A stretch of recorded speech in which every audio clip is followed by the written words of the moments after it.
మీ అందరికీ ప్రభు పేరిట వందనాలు. ఒక వాక్యం ప్రాముఖ్యంగా చదువుతూ ఉన్నాం మనం. శిష్యత్వం, శిష్యుల గూర్చి ప్రభువు చెప్పిన మాట ఇది. లూకా సువార్త 14వ అధ్యాయం బైబిల్ వెనక నుంచి 67వ పేజీలో ఈ మాటలు ఉంటాయి. అందులో 25వ వచనం నుంచి మనం చదువుతున్నాం. దయచేసి చూడండి. బహుజన సమూహములు ఆయనతో కూడా వెళ్ళుచున్నప్పుడు బహుజన సమూహములు ఆయనతో కూడా వెళ్ళుచున్నప్పుడు ఆయన వారి తట్టు తిరిగి ఈ మాటలు చెప్పారు. ఏంటిది? ఓకే. నాకు కాదేమో. బహుజన సమూహములు ఆయనతో కూడా వెళ్ళుచున్నప్పుడు, ఎవరు లేనప్పుడు కాదు, చాలా మంది ఆయన వెనక ఉన్నప్పుడు ఆయన ఆగి వారి తట్టు తిరిగి ఈ మాట చెప్తున్నారు. ఎవడైనను నా యొద్దకు వచ్చి తన తండ్రిని, తల్లిని, భార్యను, పిల్లలను, అన్నదమ్ములను, అక్కచెల్లెండ్రులను, తన ప్రాణమును సహా ద్వేషింపకుంటే వాడు నా శిష్యుడు కానేరడు. తర్వాత మాట. మరియు ఎవడైనను తన సిలువను మోసుకొని నన్ను వెంబడింపని యెడల వాడు నా శిష్యుడు కానేరడు. 23వ వచనం కూడా అలాంటి స్టేట్మెంటే. 33వ వచనం కూడా అలాంటి స్టేట్మెంటే. కండిషన్. ఆ ప్రకారమే మీలో తనకి కలిగినదంతయు విడిచిపెట్టని వాడు నా శిష్యుడు కాలేడు. చిన్న ప్రార్థన చేసుకొని ప్రభు సహాయం తీసుకుందాము. మా తండ్రి, మిమ్మల్ని స్తుతిస్తూ ఉన్నాము. ఈ తరగతికి నీవే మా అందరికీ బోధకుడిగా బోధించి మాకు మేలు చేయమని, మమ్మల్ని మార్చమని, మమ్మల్ని ఆశీర్వదించమని, ప్రార్థన ఆలకించే ఒకే ఒక్క నామమైన యేసుక్రీస్తు ప్రభు పేరట అడిగి ప్రారంభిస్తున్నాము తండ్రి. ఆమేన్. ఆమేన్. మనం నిన్నటి రోజు కూడా ఈ వాక్య భాగాలు లేక ఈ మాట చెప్పుకున్నాం ఒకసారి. ఇప్పుడు మనం చూస్తున్న లూకా సువార్త 14వ అధ్యాయం 25-35 వచనాల్లో యేసుక్రీస్తు ప్రభువు ఈ లోకానికి ఇస్తున్న పిలుపు 3 కండిషన్స్‌తో ఉన్నాయి. 3 కండిషన్స్‌తో కాల్ ఇస్తున్నారు. పిలుపు 3 షరతులతో. ఆ 3 షరతులు మనం చదివాం. 26, 27, 33 వచనాల్లో. నా శిష్యుడు కాలేడు, నా శిష్యుడు కానేరడు, నా శిష్యుడు కానేరడు అని 3 సార్లు ఇలాంటి వారు నా శిష్యులు కాలేరు అనన్నారు. సో, ఈ మాటల్లో ఏమున్నాయో కొంచెం చూద్దామా అంటే, చూడండి, చాలా మంది చరిత్రలో ఇలా చెప్పారు యేసుక్రీస్తు గురించి. ఆయన ఒక మత స్థాపకుడు, మతాన్ని స్థాపించడానికి వచ్చాడు అని చెప్పారు కొంతమంది. ఫూల్స్. జ్ఞాను జ్ఞానులు కాదు వాళ్ళు. ఫూల్స్. ఎందుకు ఫూల్స్ అంటే, వెర్రివారంటే, మతాన్ని ఎవరైనా స్థాపించడానికి వచ్చినప్పుడు ఏం చెప్తారు? పీపుల్‌కి ఏం ఆఫర్ ఇస్తారు? మీరు నా దగ్గరికి వస్తే మీకు అదిస్తాను, ఇదిస్తానని ప్రామిస్‌లు చేయాలి. మీరు నా దగ్గరకొస్తే, నన్ను వెంబడిస్తే, నన్ను ఫాలో అయితే, నా గ్రూప్‌లో చేరితే, మీకు అడిగినవిస్తాను, మీరు కోరుకున్నవిస్తాను, మీరు అడిగినవన్నీ చేస్తాను. ఒకటి కాదు, ఇలాంటి ప్రామిస్‌లన్నీ ఇవ్వాలి. కానీ యేసుక్రీస్తు ప్రపంచానికి ఇస్తున్న పిలుపు చూసారా? నాకు తెలిసి, మీకు తెలిసి, ఏమైనా కొద్దిగా ఆలోచన ఉన్న వాళ్ళకి తెలిసి, బుద్ధున్న ఏ వ్యక్తి మనుషుల్ని తన వెనకాతల తిప్పుకోవాలి, మనుషుల్ని ఆయన వెనకాతల పోగేసుకోవాలి అనుకునే ఒక నాయకుడు ఇలాంటి పిలుపు ఇవ్వకూడదు. హ్మ్. మనుషుల్ని వెనకాతల తిప్పుకోవాలి, కూర్చుకోవాలి అనుకునేటప్పుడు మనుషులకి ఏం కావాలి? ఏది అవసరం? అలాంటివేవో ఆఫర్ చేసి అలాంటి వాగ్దానం ఇవ్వాలి మన రాజకీయ నాయకుల్లాగా. కానీ యేసు ఎవరు లేనప్పుడు కాదు. ఆయన వెనకాతల వందల సంఖ్యలో బహుజన సమూహములు ఆయనతో కూడా వెళ్తున్నారు. అంటే ఆయన వెనకాతల ఫాలో అవుతున్నారు. కొద్దిమంది కాదు, శిష్యులు కాదు. బహుజన సమూహములు. వాళ్ళ వైపు తిరిగి 3 కండిషన్స్ చెప్తున్నారు. ఇలా కాకపోతే నా శిష్యులు కానేరరు. రెండవది ఇలా కాకపోతే నా శిష్యులు కానేరరు. మూడవది ఇలా కాకపోతే నా శిష్యులు కాలేరు. అంటే ఏం చెప్తున్నాడు? మీరు దీనికి రెడీ అయితేనే నా వెంబడి రండి. మీరు ఈ కండిషన్‌కి, దీనికి మీరు ఒప్పుకుంటేనే నా వెనక రావడానికి మీకు అర్హత ఉంటది.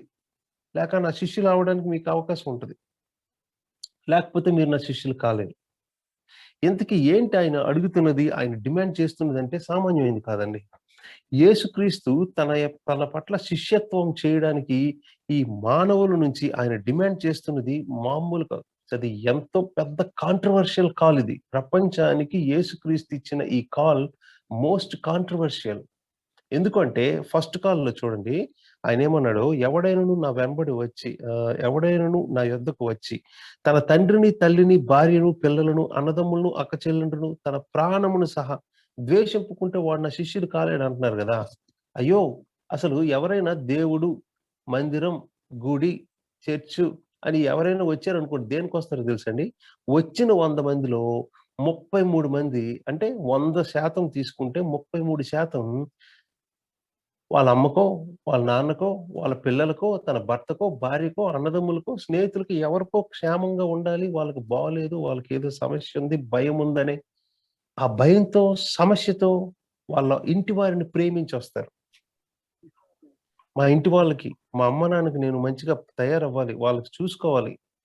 నా మీద ఆధారపడి నా కుటుంబం ఉంది. వాళ్ళకేదో చేయాలి. అందుకు నువ్వు నాకిదివ్వు అనే గుడికొస్తారు కదా! దేవుడంటే వస్తారు కదా! కానీ యేసు ప్రభు వెనకాతల ఉన్న జనాలకి ఆయన ఇస్తున్న ఛాలెంజింగ్ కాల్ ఏంటో తెలుసా అండి? It is a challenge also. ఆయన మీ అమ్మ కోసమో, మీ నాన్న కోసమో, నీ ప్రాణం కోసమో, నీ భర్త కోసం, భార్య కోసం, పిల్లల కోసం, అన్నదమ్ముల కోసమో, నీ ప్రాణం కోసమో నువ్వు నా వెనకాతలొస్తే నువ్వు నా శిష్యువు కాలేవు. అలాంటప్పుడు ఇంకెవరొస్తారు చెప్పండి? నాకు తెలిసి 100 మందిలో 33 మంది వెనక్కెళ్ళిపోరు. ఎందుకంటే 100%లో 33% మంది వచ్చేది తన వాళ్ళ కోసం, తన కుటుంబం కోసం. కుటుంబ అవసరాలు, సమస్యలు, భయాల కోసం. ఇది మామూలు ఛాలెంజ్ కాదు. వద్దాం మళ్ళీ. రెండవది 27వ వచనం. మరియు ఎవడైనను తన సిలువను మోసుకొని నన్ను వెంబడింపని యెడల వాడు నా శిష్యుడు కానేరడు. సిలువ అంటే ఏంటండి? సిలువ అంటే దేనికి గుర్తు? సిలువను మోసుకొని నన్ను వెంబడిస్తే గాని నా శిష్యుడు కాలేవు అని యేసుప్రభు అన్నారు గదా! సిలువ శ్రమలకు మోసుకొని వస్తే శ్రమలు అనే మాట తప్పు. అక్కడ సిస్టర్ గారు ఎవరు చెప్పినా గాని. అంటే ఏంటి? సిలువేస్తే సిలువ అంటే కేవలం శ్రమలే గుర్తొస్తాయా? ఆ తర్వాత ఆ శ్రమల నుంచి విడుదలొచ్చేస్తదా? ఆయన నుంచి మనం ఉన్న దాన్ని బట్టి మనం సిలువ అనుభవించే అంటే పరిస్థితి. శ్రమలు కాదు. సిలువ అంటే మీరు డిస్కవరీ ఛానెల్‌లో చూస్తే ప్రపంచంలోనే మోస్ట్ టార్చరస్ డెత్‌లు అంటే అతి ఘోరంగా హింసించి మనుషుల్ని చంపడంలో 10 రకాల పద్ధతులున్నాయి. అందులో టాప్ 2 సిలువ. సిలువ అంటే శ్రమలు కాదు. సిలువ అంటే చంపడం. కాదు. చంపబడ్డం. అది కూడా ఎలాగో తెలుసా? నా సిలువను నేనేసుకోలేను. ఈ చెయ్యి కొట్టుకుంటే ఈ చెయ్యికి నేను కొట్టుకోలేను. సిలువ అనగానే ఎవరో మనల్ని హింసించి, అవమానించి, కర్కశంగా హింసించి చంపుతారు. శ్రమ కాదు. మరణం. అది కూడా చచ్చిపోవడం కాదు. చంపబడ్డం. అది కూడా మామూలుగా కాదు. అతి ఘోరమైన హింసతో, నొప్పితో, బాధతో, అవమానంతో. ఒక క్షణం చంపే పద్ధతి వేరు. తల నరికో, షూట్ చేసో చంపొచ్చు. ఇది కొన్ని గంటల పాటు ఆ బాధ, వేదన అనుభవించి మరి మరణించాలి.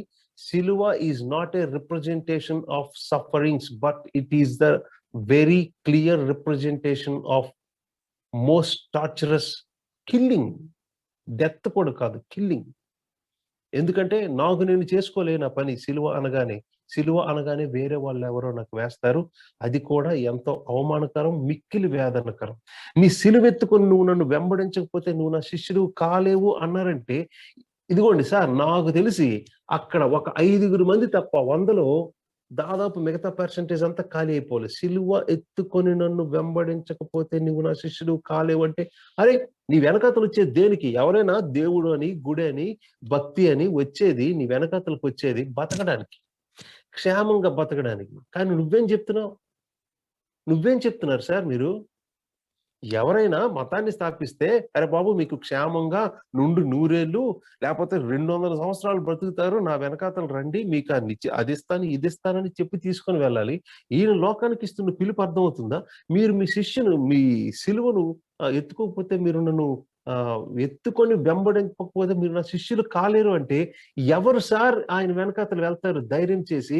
ఏ మానవుడైనా దేవుడు, గుడి, భక్తి అని వచ్చేదే వాడు క్షేమంగా బతకడానికి, చావడానికి కాదు, చంపబడ్డానికి. అది కూడా అతి ఘోరంగా చంపబడ్డానికి రెడీ అయితేనే మీరు నా శిష్యులు, లేకపోతే కారు అని చెప్తే ఇంకెవరు వెళ్తారు సార్? అయినా ప్రపంచంలో విచిత్రంగా అన్ని కాలాల్లో ఎక్కువ మంది ప్రజలు ఆయన్నే వెంబడిస్తున్నారు. ఏంటి సార్? మనిషి కోరుకున్నదే సుఖంగా సంతోషంగా ఎక్కువ కాలం బ్రతకాలని. అది కూడా ఈయన మరణాల్లో కూడా అతి భయంకరమైన మరణం పొందడానికి రెడీ అయితేనే నాతో రా. అది కూడా మరణం పొందడం కాదు, చంపబడ్డం. వేరొకరి చేతిలో హింసలు పొంది చంపబడ్డం. ఎవరు వస్తారు సార్? ఈ ఎవరైనా నిజానికి మాట్లాడుకుంటే, మనకైతే ఆయన అంటే గౌరవం ఉంది కాబట్టి అలా మాట్లాడడం. ఎవరైనా నిజాయితీ మాట్లాడుకుంటే ఈ నిజంగా మంచోడా పిచ్చోడా అని అడగాలి. నిజంగా ఏమైనా తల ఉంటే మనుషుల్ని ఇలా అడగకూడదు, ఇలా పిలవకూడదు.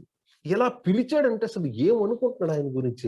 ఎవడైనా బతకడానికి దేవుడు, భక్తి, గుడి అనుకుని వస్తారు. కానీ ఈయనెవరు? ఘోరంగా చంపబడ్డానికి రెడీ అయితేనే మీరు నా శిష్యులు అవుతారు, లేకపోతే రావక్కర్లా. లేకపోతే నా శిష్యులు కారు, మీరు ఎందుకు వచ్చేస్తున్నారు ఊరికైనా వెనకతల?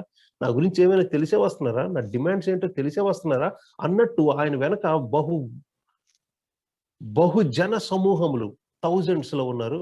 వాళ్ళ వైపు తిరిగి అలాంటి కాల్ విత్ ఛాలెంజ్ ఇచ్చాడంటే ఆయన కండిషన్స్ ఏం అర్థం అవుతున్నాయి? చివరిది 20:33 వచనం ఏంటది? ఆ ప్రకారమే మీలో తనకి కలిగినదంతయు విడిచిపెట్టని వాడు నా శిష్యుడు కారే. అర్రెర్రెర్రెర్రెర్రే!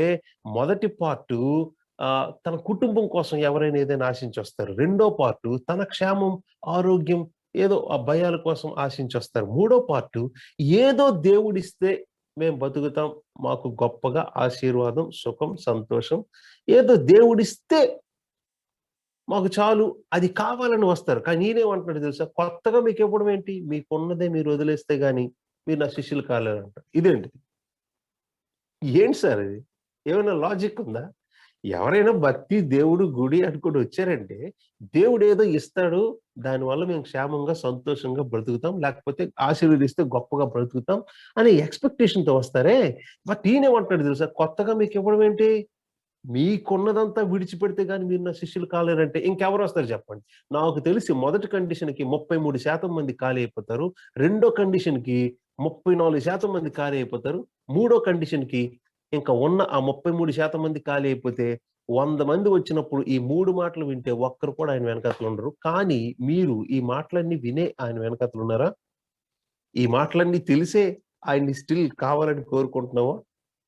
ఈ మాటలు క్రైస్తవులు తెలిసి కూడా పర్వాలేదు, నాకు నువ్వేమి ఇవ్వకపోయినా పర్వాలేదు.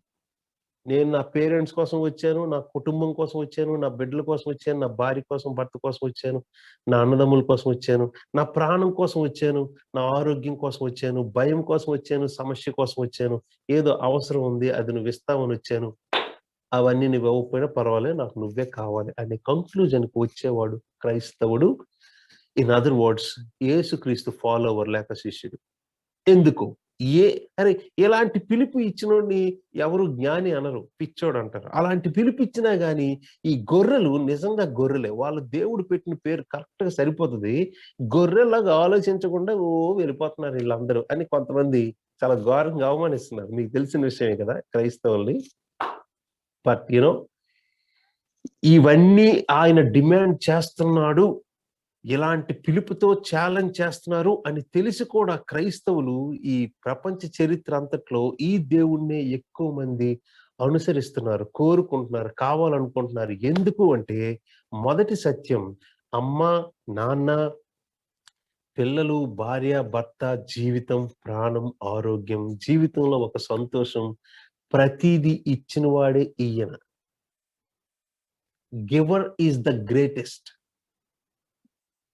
Giver is the greater than all the given. ఇవ్వబడిన ప్రతి దానికంటే, జీవితంలో మనకున్న ప్రతి దానికంటే వాటన్నిటిని మనకు అవసరమని ఇచ్చిన వాడే ఎక్కువ. ఎందుకంటే అమ్మ నాన్న కంటే ఇప్పుడు ఆలోచించండి ఎంత వింతగా ఉంటదో తెలుసా? మీ అమ్మ నాన్నని నాకంటే ఎక్కువగా ప్రేమిస్తే అనే మాట నిజానికి కంపారిజన్. ద్వేషించడం అంటే అసహించడం, ద్వేషించడం కాదు. ఆయన కంటే ఎక్కువగా కోరుకోకూడదని. అరే! అమ్మ నాన్న కంటే ఎక్కువగా ఈయన్ని కోరుకోవాలా? ఏంటట ఈయన గొప్ప అంటే అమ్మ నాన్ననిచ్చిన వాడే ఆయన. చిన్నప్పటి నుంచి మనకి కడిగి, తినిపించి, విద్యా బుద్ధులు నేర్పించి, మనకు బట్టలు ఒకటి కాదు ప్రతీదీ నేర్పిందే అమ్మ, నాన్న. మంచి తల్లిదండ్రులు. వాళ్ళని మన అలాంటి అవసరాల కోసం చిన్నప్పటి నుంచి ఇచ్చిన వాడే ఆయన. అలాంటప్పుడు అమ్మ, నాన్న కంటే యేసుప్రభు ఈ సృష్టికర్త అయిన దేవుడు ఎంత అంటే యేసుప్రభు అక్కడ క్లెయిమ్ చేస్తున్నది ఏంటో తెలుసా? ఇది కాలే, ఇది ఛాలెంజే. But in fact he is claiming who he is. ఆయనెవడో క్లెయిమ్ చేస్తున్నాడు. Then who can follow him? ఎవరు ఆయన్ని వెంబడించగలరు? Yes, you are so greater than my parents, my life itself. నా ప్రాణం కంటే, నా ఫ్యామిలీ కంటే, నా అమ్మ నాన్న కంటే నువ్వే ఎక్కువ అని ఎవరు అలాంటి కన్విక్షన్‌తో ఫాలో అవుతారంటే, yeah! He is not simply a man, but he is creator God. ఆయన కేవలం మానవుడు, బోధకుడు గాదు. ఆయన సమస్తాన్ని మాటతో ఈ రోజు వరకు ఎవ్వడికి అర్థం కాని రేంజ్‌లో శూన్యంలో నుంచి మాటతో సృష్టించిన అతి భీకరమైన సృష్టికర్త అయిన దేవుడు. ఎలాంటి పిలుపుతో, ఎలాంటి మాటతో మన నుంచి ఆయన ఏం కోరుకుంటున్నాడంటే, we must recognise who he is really. నిజంగా ఆయన ఎవడో గుర్తించాలి. సార్ అమ్మ నాన్న కంటే నన్ను ఎక్కువగా ప్రేమించండిరా బాబు అని అన్నాడంటే కొంతమంది అనుకుంటున్నారు. ఏంటి స్వార్థపరుడు ఇలాంటి వాడేంటి యేసుక్రీస్తని. Come on, you must understand the very claim he is claiming. You know what is his claim అంటే, I am even greater than your parents, even your life. నీ ప్రాణం కంటే నేనే ముఖ్యం. ఎందుకంటే దాన్ని నీ కోసం ఇచ్చిన వాడినే నేను. రెండో పెద్ద కారణం, ఎంత తల్లిదండ్రులైనా, ఎంత ప్రేమించే భార్య అయినా, భర్త అయినా, మన సీక్రెట్స్, మన ఫెయిల్యూర్స్ తెలిస్తే, ఛ! నా కడుపును చెడపుట్టావు, నా పరువు తీసి పడేస్తున్నావు, పుట్టకుండా ఉంటే బాగుండు, చచ్చుంటే బాగుండురా నువ్వు అనే పేరెంట్స్ ఎంతో మంది వాళ్ళ ప్రాణం విసిగిపోయి పిల్లల్ని తిడతారు. చూసారా?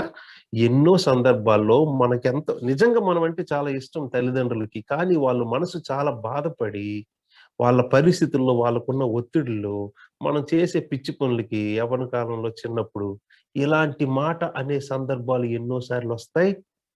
కానీ యేసు ప్రభు నీ గురించి కంప్లీట్‌గా నీ వరస్ట్‌నెస్ అంటే నువ్వెంత ఘోరమైన బుద్ధి కలిగిన వ్యక్తివో, నీ సీక్రెట్స్ అన్నీ నీకంటే పక్కాగా తెలిసి కూడా పాపము చూడలేని కన్నులు కలిగిన వాడు 4 రోజుల్లో జలప్రళయంతో ప్రపంచం అంతటిని ఊపిరాడకుండా జలప్రళయంతో చంపేసిన అతి భీకరమైన, భయంకరమైన దేవుడు నీ సీక్రెట్స్ అన్నీ తెలిసినా గాని స్టిల్ నీ కోసం ప్రాణం పెట్టేటంత ప్రేమ చూపిస్తున్నాడంటే, అమ్మా నాన్న ప్రేమలు, భార్య, భర్త, ప్రేయసి, స్నేహితుల ప్రేమల కంటే నీ పట్ల నీకున్న ప్రేమ కంటే యేసుక్రీస్తు నీ పట్ల చూపించే ప్రేమ చెప్పలేని అన్‌పారలల్,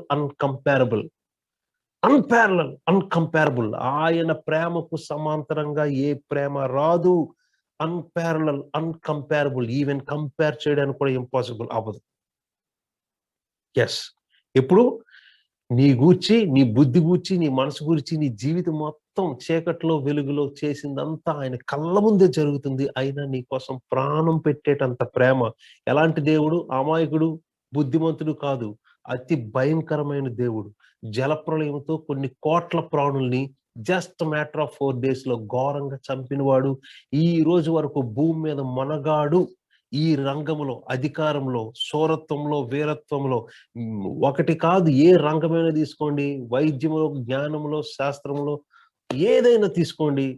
ఆ శక్తిలో ప్రతి దాంట్లో కూడా ఎవరెవరు ప్రపంచ చరిత్ర అంతట్లో మొనగాళ్ళున్నారో ప్రతి ఒక్కడు చచ్చాడు. ఈ రోజు వరకు ఎవడు లేడు. ఈ రోజు ఉన్న ఆ స్టార్, ఈ స్టార్, మెగా స్టార్, ఏ స్టార్ ఉండరు. రేపొద్దున్న అందరూ చావబోతున్నారు. ఇలాగ ఈ భూమి మీద ఉన్న ప్రతి మొనగాడిని చంపుతున్న ఒకే ఒక్క త్రియేక దేవుడు యేసుక్రీస్తు ప్రభువు. పుట్టించువాడను, మరణము నొందించువాడను నేనే.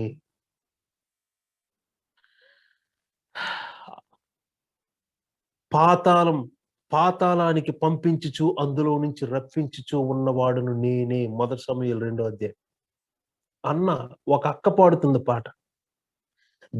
సజీవులను మృతులుగా చేయవాడు, పాతాళానికి పంపుచు అందులో నుంచి రప్పించుచు ఉండువాడు ఆయనే. నరులారా రండి అని పిలిస్తే కొంతమంది తొడగొట్టి చంపుతాను, కొంతమంది ఇంకో రకంగా చంపుతాను అంటారా? ఈయన పేరు పెట్టి పిలిచి చంపేస్తాడు. ఎంత విచిత్రమైన చంపేవాడు ఎవడు సార్ ప్రపంచానికి? మీకేం అర్థమవుతుంది? ఎందుకు ఈ మాటలు చెప్తున్నాను? మీరు మరణానికి ఎంత భయపడినా, రేపు పొద్దున మీరు ఎవరైనా చచ్చారంటే మిమ్మల్ని చంపేవాడు యేసుక్రీస్తే. తిరుగులేని సత్యం. ఎందుకంటే ఇది క్రైస్తవులు నమ్మట్లేదు. ఏంటో ఇన్ని వాక్యాలు బైబిల్లో ఉంటూ కూడా. ప్రపంచం అంతటికి జీఓడి గాడ్ అనే మాటకి ఫిలాసఫీ ఏంటో తెలుసు కదా, అర్థం ఏంటో తెలుసు కదా. జీ అంటే జనరేటర్, సృష్టికర్త. ఓ అంటే ఆర్గనైజర్, పోషించి కాపాడి గొప్ప చేసేవాడు. డి అంటే డిస్ట్రాయర్, చంపేవాడు, లయకారకుడు. సో ప్రపంచానికి సృష్టికర్త ఎవరో అదే మాటలో అర్థం ప్రపంచాన్ని నాశనం చేసేవాడు, చంపేవాడు కూడా ఆయనే అని. జీఓడి గాడ్ అంటే, జీ అంటే సృష్టికర్త, జనరేటర్ అనే మాటకు అర్థం ఎలా ఉందో ఆ జీఓడిలో చివరి మాట డి ఫర్ డిస్ట్రాయర్, చంపేవాడు. అంటే ప్రాణాన్ని ఇచ్చేవాడు ఆయనే, తీసుకునేవాడు ఆయనే, ప్రాణం సర్వ హక్కులు కలిగిన వాడు ఆయన. అందుకే ఆయన్ని జీవాధిపతి అన్నారు, lord of life.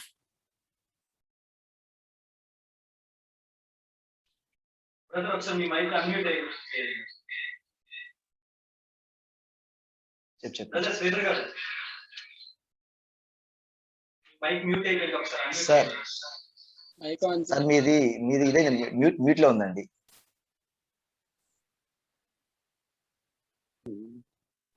Okay sir, thank you. Sorry అండి, అర్థం కాలేదు. సో చూసారా, లార్డ్ ఆఫ్ లైఫ్ అనే మాటకు అర్థం చూసారా?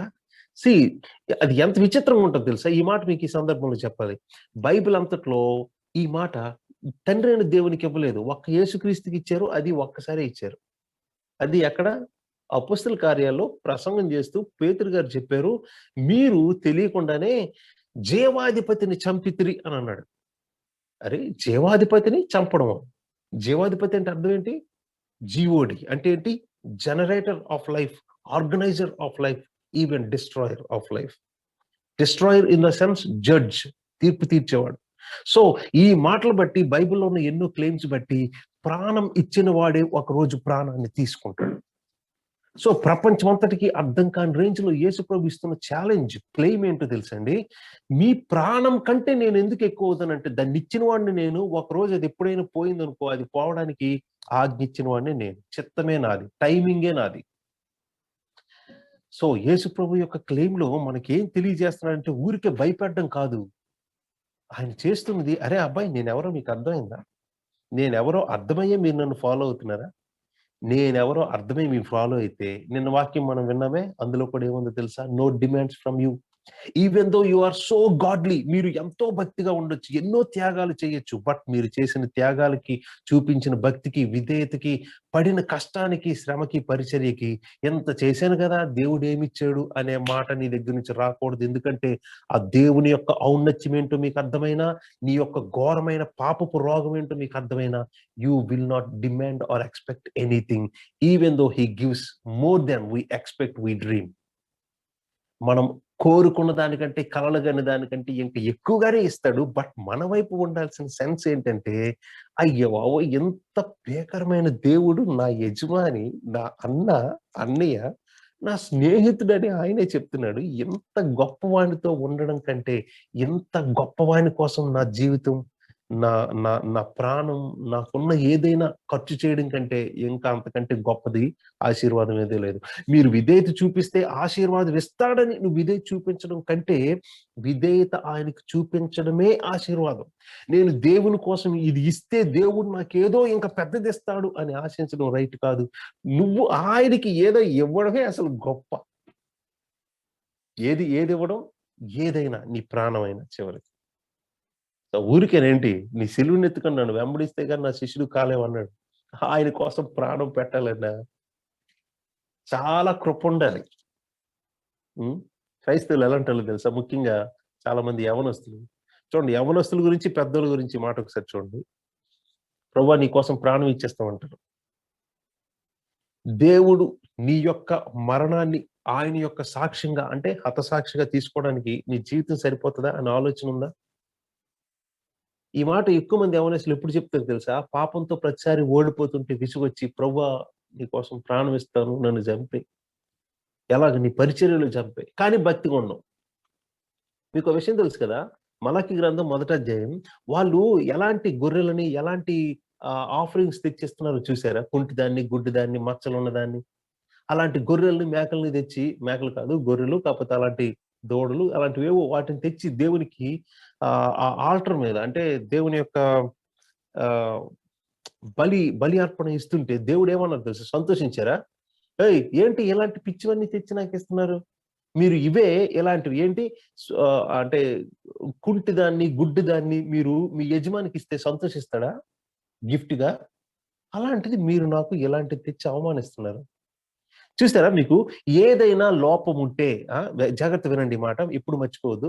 ఏదైనా లోపం ఉన్న దాన్ని, లోపమే కాదండి, కుంటితనం, గుడ్డితనం, రోగం ఉన్న పశువే కాదండి, ఈవెన్ మచ్చ ఉంటేనే నాకొద్దు, అలాంటి ఆఫరింగ్ నాకు ఇవ్వకూడదు, నాకు ఇచ్చే ఆఫరింగ్ మచ్చ లేనిది, డాగు లేనిది, ఆరోగ్యం అన్ని విషయాల్లో పర్ఫెక్ట్గా ఉన్నదే కావాలన్నాడు. అలాంటిది మన జీవితం అంతా పెద్ద మచ్చే, మన జీవితం అంతా డాగులే, జీవితం అంతా అసహ్యమైన పాపంతో జీవించేసి నువ్వేమో ఆయన కోసం ప్రాణం ఇచ్చేసి ఆల్టర్ ఎక్కేస్తావా నువ్వు? నో నో నో, ఆయన కోసం ప్రాణం ఇచ్చేవాళ్ళు దానికి తగినట్టు జీవించాలి, అంతే, దట్స్ ఇట్. నీకోసం ప్రాణం ఇచ్చేసా ప్రభా, నీకోసం హతసాక్షి అయిపోవడం కూడా రెడీ ప్రభా, నువ్వు మాట అనడానికి ముందు నువ్వు దానికి యోగ్యుడివేనా? అఫ్ కోర్స్ మనం పాపులమే, మనం అర్థం చేసుకోగలం, ప్రభు అర్థం చేసుకోగలడు. బట్ దేవుని కోసం లైఫ్ సమర్పించుకోవాలనుకునేటప్పుడు ఖచ్చితంగా మన నుంచి ఆయన డిమాండ్ చేస్తుంది మాత్రం holiness, holiness, holiness, personal purity. ఇది అందరికీ ఛాలెంజ్ అండి. ఎందుకంటే అందరి లైఫ్ కూడా when we see inside, privately, secretly, we cannot stand before him. 130వ కీర్తనలో చెప్పాడు, దేవా నువ్వు ప్రతి మనిషిని పరీక్షించిన ఎడల నీ ఎదుట ఎవడు నిలవగలడు అని 130వ కీర్తనలో ఉన్నమాట. ఇంకెక్కువ దూరం వెళ్ళిపోతున్నాం. సో ఈయన డిమాండ్ చేస్తున్న విషయాలన్నిటి చూసారా? ఈయన కంటే గొప్పగా ప్రేమించేవారు ఎవరు లేరు, మిగతా వాళ్ళ ప్రేమలైనా షేక్ అయిపోతాయి, కదిలిపోతాయి. అంత కాదు, మన అమ్మ నాన్న నిజంగా మన కోసం ఎంత ప్రేమించినా, మనం ఎన్ని పిచ్చి పనులు చేసినా మన కోసం ప్రేమే చూపించి ఎప్పుడూ శాపనార్థం గాని, తిట్టు గాని, బాధ గాని బయటకు చూపించకపోయినా, ఎంత గొప్ప అమ్మ నాన్నైనా స్థిరముగా ఉండదు రిలేషన్షిప్ లోకంలో. ఇది 3వ కారణం ఎందుకు యేసు ప్రభు ఇలా డిమాండ్ చేస్తాడంటే, మనల్ని ప్రేమించే ఎంత గొప్ప వ్యక్తి అయినా స్థిరము కాడు. మనిషి ఎంత గనుడైనా స్థిరుడు కాడు. ఈ మాట కూడా కీర్తనల గ్రంథంలో ఉంది. మన అమ్మ మనం అంటే చాలా ఇష్టం, మన అమ్మకి ప్రాణమైన ఇస్తుంది, మన నాన్నగారికి మనం అంటే చాలా ఇష్టం, ప్రాణమైన ఇస్తారు. కానీ ఈ సంబంధం స్థిరం కాదు, మరణముతో తెగిపోతుంది. అలాగా ఏ కారణంతో కూడా ఎప్పటికీ తెగని ఒకే ఒక సంబంధం దేవుడు తన బిడ్డలతో ఉన్న సంబంధం. ఎందుకంటే ఇక్కడ అమ్మ నాన్న గాని, మన తోబుట్టువులు గాని ఎవరైనా మరణిస్తే సంబంధం తెగిపోతుంది. బట్ మరణించలేని ఒకే ఒక్క చిరంజీవి దేవుడు మాత్రమే. సో యేసు ప్రభు ఈ మాట చెప్తుండడంలో ఆయన యొక్క నిత్యత్వాన్ని, నిత్యమైన భద్రతను, సంబంధ బాంధవ్యాన్ని again he is claiming out of his deity, ఆయన దైవత్వంలో నుంచి. ఇది 3వ ప్రాముఖ్యమైన కారణం. 4వ చివరి కారణం ఏంటి అంటే, అతి ప్రాముఖ్యంగా మనం అంటే మన తల్లిదండ్రులకు మనం అంటే ఎంత ఇష్టమైనా, మీ పిల్లలకి మీరు ఎంత ప్రేమించినా గాని, జాగ్రత్తగా వింటున్నారా ఈ మాట, వారి జీవితానికి అత్యవసరమైనది మీరు చేయలేరు, నేను చేయలేను, ఏ అమ్మ నాన్న చేయలేరు భూమి మీద. ఏంటి అతి నిత్యావసరమైనది, అతి గొప్పది ఏంటో తెలుసండి? 49వ కీర్తనలో ఈ మాటలు ఉంటాయి. 49వ కీర్తనలో ఈ మాటలు ఉంటాయి. ఏమని ఉంటాయి తెలుసండి? చదివితే బాగానే ఉంటది, బట్ మనకి ఇప్పుడు అంత టైం లేదు. 49వ కీర్తనలో ఉన్న మాట 6, 7, 8, 9 వచనాల్లో, ఏ విధము చేతనైనా తన సహోదరుని విమోచించలేడు, తన సహోదరుడు కుళ్ళు చూడక నిత్యము బ్రతుకున్నట్లు తన సహోదరుని విమోచింపలేడు. దేవునికి ఇవ్వగలిగే ఆ మాటలు మరి చదువుతాను చూడండి. తప్పు చెప్పకూడదు దేవుని మాట, బాగా తెలిసిందైనా కొన్నిసార్లు మర్చిపోతుంటాం. ఒక్కసారి ఈ 49వ కీర్తన ఈ మాట చదువుతున్నాను. మన టైం కూడా ఆల్మోస్ట్ దగ్గరకు ఉంది, చాలా దగ్గరకు ఉంది, 10 minutes ఉంది. చూడండి ఈ మాట చూడండి, 49వ కీర్తన బైబిల్లో 477వ పేజీ. ఈ మాటలు మీరు అండర్లైన్ చేసుకున్న తర్వాత కొద్దిగా ఆలోచించండి, ఎందుకంటే ఇవి మామూలు విషయం కాదు. పాత నిబంధన గ్రంథంలోనే, కీర్తనల గ్రంథంలోనే ఈ మాట చెప్పారు. ఎంత పెద్ద పాయింట్ ఉంటుందో తెలుసా? కీర్తన గ్రంథంలో ఈ మాట చెప్పినప్పుడు అది వర్షిప్ ఎలా అవుతుంది? కీర్తన అంటేనే వర్షిప్, ఆరాధన. ఈ మాట ఇంపాసిబిలిటీ గురించి మాట్లాడుతుంది, ఇంపాసిబిలిటీ ఆఫ్ సాల్వేషన్ గురించి మాట్లాడుతుంది, impossibility of human salvation, how it can be a point of worship in the psalms. కీర్తనలో గ్రంథం ఉన్నదే దేవుణ్ణి ఆరాధించడానికి, అందులో ఈ కీర్తన ఉన్నదే దేవుణ్ణి ఆరాధించడానికి. ఇలాగ ఈ మాటలతో ఆరాధించడానికి ఈ మాట అసలు ఎలా ఫిట్ అవుతుంది? చూడండి ఎంత విచిత్రంగా, ఎంత అద్భుతంగా ఉంటుందో ఆ లాజిక్. 7వ వచనం, ఎవడును ఏ విధము చేతనైనను తన సహోదరుని విమోచించలేడు. ఏ విధము చేతనైనను తన సహోదరుని విడిపించలేడు. ఎక్కడి నుంచి? ఎందులో నుంచి? చూడండి 8వ వచనం, వాడు కుళ్ళు చూడక నిత్యము బ్రతుకున్నట్లు. చూసారా? కుళ్ళు చూడక అంటే అర్థం ఏంటి? మరణం అంటారా? కాదు, అంతకంటే పెద్ద అర్థం ఉంది. కుళ్ళు చూడక నిత్యము బ్రతుకున్నట్లు అన్నాడు. కుళ్ళు చూడక బ్రతికేటట్లు అంటే ఆ కుళ్ళు చూడక అనే మాటకు అర్థం మరణమే. కానీ అక్కడ బ్రతికేటట్లు అనలేదు, నిత్యము బ్రతికేటట్లు అని అన్నాడంటే దానికి ఆపోజిట్ ఎక్స్ప్రెషన్ కుళ్ళు చూడక అంటే ఇది నిత్యమైన కుళ్ళు, నిత్యమైన డిస్ట్రక్షన్, నరకం. సో మన ఇంట్లో ఉన్న మానవుడు, తల్లి గాని, తండ్రి గాని, మన బిడ్డలు గాని, మనం గాని, మన సహోదరులు గాని, ఎవరైనా నిత్య నరకం నుంచి వెళ్లకుండా వాళ్ళని తప్పించడం ఇంపాసిబుల్. 8వ వచనం, వాడు కుళ్ళు చూడక నిత్యం బ్రతుకున్నట్లు వారి నిమిత్తము దేవుని సన్నిధిని ప్రాయశ్చిత్తము చేయగలవాడు ఎవడునూ లేడు. చూసారా? ఇప్పుడు మన సహోదరుణ్ణి, అక్కడ ఉన్నట్టు మన సహోదరుణ్ణి, మన మనుషుల్ని నిత్య నరకంలో వేస్తున్నది ఎవరో చూసారా? 8వ వచనం 2వ లైన్, ఎవరు వేస్తున్నారు నరకంలో? దేవుని సన్నిధిని. అంటే ఓహో, దేవుడు వేస్తున్నాడు అన్నమాట. ఇప్పుడు మనం ఆ బ్రదర్నో, సహోదరుణ్ణో, ఎవరినో విడిపించుకోవాలంటే ఎవరికి కట్టాలి డబ్బు? అక్కడ డబ్బు అంటే అదే ప్రాయశ్చిత్తం. ఈక్వల్ ప్రైస్ ఎవరికి చెల్లించాలి? దేవుని సన్నిధిని ప్రాయశ్చిత్తం చెల్లించడం. ప్రాయశ్చిత్తం అంటే మనకిష్టమైన వ్యక్తిని విడిపించుకోవడానికి ఎంత ఫైన్ అక్కడ కట్టాలో ఆ ఫైన్ కట్టడం ఇంపాసిబుల్. ఎందుకంటే అక్కడ ఉన్న దేవుడు 200 అడుగుల విగ్రహం అనుకోండి, 210 అడుగులు ఎత్తు బంగారమో ధనమో పెడితే మన సహోదరుని విడిపించుకోవచ్చు. ఎక్కడ ఉన్న ఈ దేవుడు అనంతుడు, ఎంత పెడితే ఈ దేవుడు పడతాడు చెప్పండి? మీకు అర్థమవుతుందా? 9వ వచనం, వారి ప్రాణ విమోచన ధనము బహు గొప్పది, అది ఎన్నటికీ తీరక అట్లుండాల్సిందే. అర్రే, ఇప్పుడు చూడండి మాట, అది ఎన్నటికీ తీరక అట్లుండాల్సిందే అంటే, అరే మరి అలాంటప్పుడు మనిషికి విమోచన ఎప్పుడు, రక్షణ ఎప్పుడు? మరి నరకం నుంచి ఎలా తప్పించబడతారు? ఇంపాసిబుల్. నీ వల్ల ఇంపాసిబుల్. నువ్వేం చేసినా నీ సహోదరుని విడిపించుకోలేవని బైబిల్ ఎంత కఠినంగా గట్టిగా చెప్తుంటే, how can you say very simply, how can you take salvation so simply? ఈ రక్షణని ఈజీగా ఎలా తీసుకోగలరండి? ఈ మాటలకు అర్థమేంటో తెలుసండి? ఏ మానవుడి వల్ల, ఏ తండ్రి వల్ల, ఏ తల్లి వల్ల, ఏ భర్త వల్ల, ఏ భార్య వల్ల, ఏ కొడుకు వల్ల, ఏ పిల్లల వల్ల, అన్నదమ్ముల వల్ల, స్నేహితుల వల్ల, నీ వల్ల కానీ, నీ జీవితానికి ముఖ్యంగా అతి అవసరమైన నిత్య జీవాన్ని, నరకము నుంచి తప్పించగలిగే ఒకే ఒక్క వ్యక్తి ఇదిగో ఈయన. కాబట్టి ఈయన కంటే ఏ అమ్మ, నాన్న, భార్య, భర్త, పిల్లలు, అన్నదమ్ములు, నీ ప్రాణము కూడా నీ జీవితానికి ఎక్కువ కాదు. నువ్వంటే నిజంగా పడి చచ్చే వాళ్ళు ఉండొచ్చు, కానీ నీ జీవితానికి అతి అవసరమైన పెద్ద సమస్య నుంచి తప్పించగలిగే వాళ్ళు ఎవరూ లేరు. అలాగ నిన్ను ఇంత గొప్ప ప్రమాదం, సమస్య నుంచి తప్పించగలిగేవాడు ఈయన మాత్రమే. కాబట్టి ఈయన ఆరాధిస్తాం. అది ఇక్కడున్న లాజిక్. 49వ కీర్తనలో ఈ 7, 8, 9 వచనాల్లో ఉన్న లాజిక్. ఎందుకు ఈ మాటలు ఏం చెప్తున్నాయి?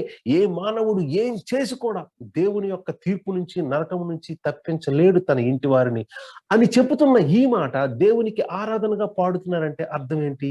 అవును, మేమైతే తప్పించలేము, కానీ నీవైతే ఎన్నటికీ తీరక అట్లుండాల్సిన ప్రాణ విమోచన ధనము బహు గొప్పది, అలాంటి దాన్ని కూడా పే చేసి మరి మమ్మల్ని రక్షించేవాడవు నీవే, అందుకు నీకు స్తోత్రం అని చెప్పే లాజిక్ ఇది. సో 14వ అధ్యాయం లూకా సువార్త. మళ్ళీ వెనక్కి వచ్చేసాం. ఎన్ని చెప్పుకోవాలంటే శిష్యత్వం గురించి, శిష్యుల గురించి. ఆయన కండిషన్ ఇస్తున్నాడు. ఆయన ఛాలెంజ్ చేస్తున్నాడు. ఆయన కాల్ ఇస్తున్నాడు. కానీ వీటన్నిటిలో ఆయన ఇస్తున్నది క్లెయిమ్ హూ హీ ఆయన ఎవరో క్లెయిమ్ చేస్తున్నాడు. ఆయన ఎవరో తెలిసి ఆయన వెంబడిస్తున్నామా? ఆయన ఎవరో తెలిసిన వారు ఎలా జీవిస్తారో మా చర్చిలోనే ఉన్న ఒక బ్రదర్ గురించి సాక్ష్యం చెప్పాలి. ఒకానొక సందర్భంలో ఆయన మెసేజ్ చెప్పడానికి అటు ఇటు వెళ్తుంటారు. ఒకానొక సందర్భంలో ఆయన ఒక దగ్గర వాక్యం చెప్పడానికి వెళ్ళారు. వాక్యం చెప్పి మొదటి సెషన్ అయిపోయింది. మెసేజ్ చెప్పేశారు. మధ్యాహ్నం భోజనం. మళ్ళీ ఇంకొక సెషన్ ఉంటది భోజనం అయ్యాక. మధ్యాహ్నం భోంచేస్తున్నప్పుడు ఆ పాస్టర్ గారు ఎవరైతే మా బ్రదర్‌ని పిలిచారో ఆ పాస్టర్ గారు కలిసి భోజనం పెడుతున్నారు. ఈయనతో పాటు ఇంకో ఫ్రెండ్ కూడా వెళ్ళాడు. మన ఆంధ్ర యూనివర్సిటీ నుంచి. ఆ ఫ్రెండ్ కూడా పక్కనే భోంచేస్తున్నాడు. ఈలోగా ఇద్దరు భార్యాభర్తలు, మధ్య వయసు భార్యాభర్తలొచ్చి వీళ్ళు భోంచేస్తున్న దగ్గరకొచ్చి కూర్చున్నారు చైర్స్ మీద. ఈ పాస్టర్ గారు పిలిచిన పాస్టర్ గారు పరిచయం చేశారు మన బ్రదర్‌కి. ఇదిగో సో అండ్ సో వీళ్ళు ఇలాగని పరిచయం చేశారు. ఈ అబ్బాయి గురించి కొన్ని వివరాలు అడిగి ఆ అబ్బాయి చేతిలో ఒక ఫోటో పెట్టారు. ఆ ఫోటోలో అమ్మాయి చూపించారు. వాళ్ళ పాప. ఇది చాలా గొప్పగా ఒక సెలబ్రిటీ రేంజ్‌లో ఉంటదన్నమాట ఫోటో. ఆ అమ్మాయి అందులో కనిపించేటట్లు. చాలా చక్కనైన అమ్మాయి. ఈ అమ్మాయిని చూపించి మా పెద్దమ్మాయి ఆస్ట్రేలియాలో పెద్ద జాబ్ చేస్తున్నది. నెలకి ₹3,00,000 జీతం నెలకి. 8 కేజీల బంగారం ఇస్తాం. సారీ 8,00,00,000 రూపాయలిస్తాం. లిక్విడ్ 8,00,00,000 ఇస్తాం. 2 కేజీల బంగారం ఇస్తాం. 2 కేజీల గోల్డ్, 8,00,00,000 క్యాష్ గిఫ్ట్. మీకు ఆస్ట్రేలియాలోనే మా వాళ్ళదే కంపెనీ. అందులో మేము జాబ్ వేయించుకుంటాం. మీకు కూడా సేమ్ సాలరీ. మీ పెద్దలతో మాట్లాడి మాతో ఒక మాట చెప్పండి బాబు అన్నారు ఆళ్ళొచ్చి. ఎందుకంటే ఆ అబ్బాయి చదువు గాని, ఆ అబ్బాయి భక్తి గాని, వాక్య పరిచర్య గాని చూస్తే మరి ఎవరైనా ముందుకలా రావాల్సిందే. ఈ మాట నా కన్విక్షన్ కూడా. సో వాళ్ళు అలాగ అడిగేసరికి ఈ అబ్బాయి ఒక నవ్వి ఊరుకున్నాడు. తర్వాత ఇంకో ఫోటో తీసి చేతిలో పెట్టారు. ఇంకొక అమ్మాయి. ఈ పాప మా రెండో పాప. ఈ పాప కూడా ఇలాగే ఇస్తాం గిఫ్ట్‌గా. ఇప్పుడు ఇక్కడే ఎంబీబీఎస్ చదువుతుంది. తర్వాత ఈ పాప కూడా ఆస్ట్రేలియాలోనే సెటిల్ అవుద్ది. మీకు ముందేం చెప్పామో మిమ్మల్ని కూడా ఆస్ట్రేలియాలో మేము అలాగా సెటిల్ చేస్తాం బాబు. చూడు బాబు మీ ఇంట్లో వాళ్ళతో మాట్లాడు అని చెప్తే, మరి పెద్దవాళ్ళు అక్కడే చెప్పారు పాస్టర్ గారి ముందు ఏమంటే బాగోదని. అలాగే ప్రార్థన చేసి చెప్తానండి అని చెప్పేశాడు. మీటింగ్ అయిపోయింది. వైజాగ్ వచ్చేశారు. ఈ అబ్బాయి ఇక్కడున్నారు. ఆ తర్వాత ఒక 2 రోజులకి ఆ పాస్టర్ గారు ఫోన్ చేస్తున్నారు. పాస్టర్ గారు ఫోన్ చేసి ఏమంటున్నారు, "బాబు ఏంటి ఇంట్లో వాళ్ళతో మాట్లాడావా? ఎప్పుడు డేట్ ఫిక్స్ చేసుకుందాం, ఎంగేజ్‌మెంట్ ఫిక్స్ చేసుకుందాం" అని ఆ పాస్టర్ గారు ఎవరు ఇన్వైట్ చేసిన వాక్యం చెప్పడానికి పిలిచారే, ఆహ్వానించారే ఆయనేమో పదే పదే ఇంక ఫోన్‌లు చేయడం మొదలుపెట్టారు. ఈయన లేదన్నా చెప్పలేదన్నా అని అలా ఊరుకున్నాడు. ఒక 3, 4 రోజులైనా గాని 3, 4 సార్లు ఫోన్ చేసినా గాని నేను అలాగే చెప్తుంటే ఆయనేమో కొద్దిగా "తమ్ముడు ఎంతకంటే గొప్ప అవకాశం దేవుడిస్తాడా? ఎంతకంటే ఆశీర్వాదం ఉంటది జీవితంలో. నువ్వు వెంటనే చెప్పు. నువ్వు రైట్ అను. నేను మిగతాదంతా చూసుకుంటాను" అంటున్నాడు ఆ పాస్టర్ గారు. "అన్నా నాకైతే ఇష్టం లేదన్నా. సారీ అన్నా" అని చెప్పేసాడు ఈయన. "ఈ పెళ్లి సంబంధం గురించి మీరు మాట్లాడితే మాత్రం నాకు దయచేసి ఫోన్ చేయొద్దన్నా" అని చెప్పేసాడు. "ఏం తమ్ముడు నువ్వేం మాట్లాడుతున్నావు? నీకేమైనా అర్థమవుతుందా?" అని ఆయనేమో కౌన్సిల్ చేస్తూ పాస్టర్ గారు మాట్లాడుతున్నారు. ఈలోగా ఈ అబ్బాయితో మన బ్రదర్‌తో తన ఫ్రెండ్ ఒకాయన మీటింగ్‌కి తీసుకొని వెళ్ళాడు గదా! రాజమండ్రి ఎక్కడో. ఆ అబ్బాయి యూనివర్సిటీలో అందరికి చాటేసాడు. మా నాన్నకి అద్భుతమైన సంబంధం వచ్చింది. ఆస్ట్రేలియా ఎళ్ళిపోతాడు. 8,00,00,000 గిఫ్ట్ ఇస్తారంట. కట్నం కాదట గిఫ్ట్ అంట. కావాలంటే ఇంకెక్కువుంది అడుగు బాబు అంటున్నారంట. 2 కేజీలు బంగారం ఇస్తానంటున్నారు. అన్న సెటిల్ అయిపోయాడు. అన్న పెళ్లి రెడీ అయిపోయింది. ఆస్ట్రేలియాలో వెళ్ళిపోతున్నాడు. అని ఈ ఫ్రెండ్స్ అందరికీ చాటేసాడు ఈ బ్రదర్. ఎందుకు ఆ బ్రదర్ క్రిస్టియన్ కాదు. వాక్యం వింటే తన ఫ్రెండ్ నమ్ముకుంటాడు దేవుణ్ణి అని ఒక అన్‌బిలీవర్, ఒక అవిశ్వాసి అయిన స్నేహితుడిని మీటింగ్‌కి తీసుకొని వెళ్ళాడు. సువార్త, వాక్యం కంటిన్యూగా వింటే ప్రభువుని తెలుసుకుంటాడనే ఉద్దేశంతో తీసుకొని వెళ్ళాడు. అప్పుడప్పుడు సువార్త చెప్తుంటాడు. ఈ అబ్బాయికి క్రైస్తవ విలువలు తెలీదు గదా! అందరికీ చాటేసాడు. ఆస్ట్రేలియా ఎళ్ళిపోతాడు, సెటిల్ అయిపోయాడు. ఆస్ట్రేలియా ఎళ్ళిపోతాడు, సెటిల్ అయిపోయాడు. ఈలోగా రూమ్‌కొచ్చాడు. "ఏంటన్నా ఎప్పుడన్నా పెళ్లి? ఎప్పుడు డేట్ ఫిక్స్ చేశారని" అన్నాడు. "ఏంటి డేట్ ఏంటి" అని అన్నాడు ఈ అబ్బాయి. "అదే అన్న మన ఆస్ట్రేలియా సంబంధం 8,00,00,000" అని అనేసి మాట్లాడుతుంటే, "నేనా నాకు ఇంట్రెస్ట్ లేదని" చెప్పేసానన్నా. "అన్న జోక్ చేస్తున్నావా? నిజం చెప్పు" అనంటే, "నిజమే." "ఓకే. నిజమే నాకు ఇంట్రెస్ట్ లేదని చెప్పేసాను." ఓహ్! సమయం అయిపోయింది కదా! నాకు ఇంట్రెస్ట్ లేదని చెప్పేశాను అని చెప్పాడు. అన్నా నువ్వేం మాట్లాడుతున్నావు? నిజం చెప్పు, జోక్ చేస్తున్నావా? ఎలాంటి ఆపర్చునిటీ ఎవ్వరికి రాదు. నువ్వు స్టూడెంట్‌గా పీహెచ్‌డీ చదువుతున్న స్టూడెంట్‌గా ఉన్నప్పుడే ఎలాంటి అవకాశం వచ్చిందంటే, నీ దేవుడు నిజంగా నిన్ను ఆశీర్వదించాడనుకోని ఇప్పటికే అందరికీ చెప్పేసానన్నా. ఏం మాట్లాడుతున్నావు? నిజం చెప్పానంటే, నిజంగానే నాకు ఇంట్రెస్ట్ లేదని చెప్పాను. దానికోసం ఫోను చేస్తే, ఇంక ఫోను చేయొద్దని స్ట్రిక్ట్‌గా చెప్పేశాను అని అన్నానంటే, అన్న నువ్వు పిచ్చోడివా? మంచోడివా అన్న అని చెప్పి కొద్దిగా కోప్పడి వెళ్ళిపోయాడు ఈ ఫ్రెండ్. అన్న లాస్ట్ కోప్పడి 5 మినిట్స్ వెళ్ళిపోయాడా? అన్న. అవునవునవును. విన్నాను. చూసాను. అదే అందుకే క్లోజ్ చేస్తా. ఓకే అన్న. కోప్పడి ఓకే. Sorry brother. కోప్పడి వెళ్ళిపోయినాడు. ఆ తర్వాత మళ్ళీ ఆ స్నేహితుడిని మన బ్రదర్ కలిసి, జీవితం దానికోసం కాదు. జీవితం సెటిల్ అవ్వడం కోసం కాదు. క్రైస్తవులు జీవించేది ఎలా గొప్పోళ్ళం అయిపోతాం? ఎలాగ సెటిల్ అయిపోతాం? ఎలాగ సంపాదించేద్దాం? దానికోసం కాదు. జీవితం ప్రభు కోసం. నన్ను ఒకవేళ ఆస్ట్రేలియా సెటిల్ చేయాలనుకుంటే, నన్ను ఆస్ట్రేలియాలో పుట్టించగలడీయన. ఎక్కడెందుకు పుట్టించాడు? ఇక్కడ మన బాధ్యత ఏంటి? ఇక్కడ మన పనేంటి? ఇక్కడ మన ఇన్‌ఫ్లూయెన్స్ ఏంటి?